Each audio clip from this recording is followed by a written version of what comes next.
Welcome to the update. I'm Michelle Stevenson. Well, the federal government says more coal-fired power is not the answer to the nation's current energy woes. Maintenance on coal-fired power stations is among the problems causing electricity supply issues at the moment.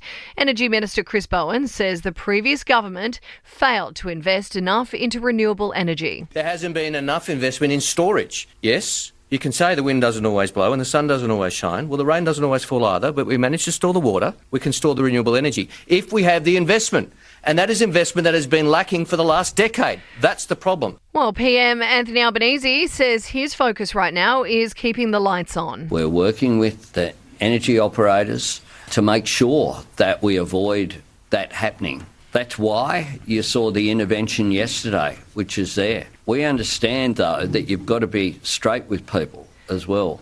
Good news for the unemployment rate. An extra 60,000 people are now in full-time work. That's according to data from the Bureau of Statistics. People are able to demand secure positions from employers as the labour market continues to tighten. Overall, the unemployment rate remained pretty steady at 3.9% during May as more people were actively looking for work. Now, a teenager who fatally struck a pregnant couple in Brisbane could actually be facing a longer stint behind bars, with Queensland's Attorney-General now appealing that sentence.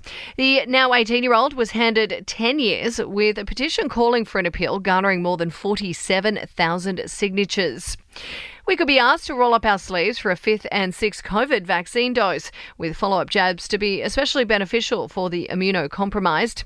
And it looks like the lettuce shortage is now also pushing up the price of cabbages, with many fast food outlets switching to blends to reduce costs. Now, a head of cabbage fetching as much as $10 at some of the major supermarkets. To sport now, and the Formula One Grand Prix is in Melbourne to stay, with Victoria securing the race until 2035. The state government, though, is refusing to reveal just how much that contract will cost taxpayers.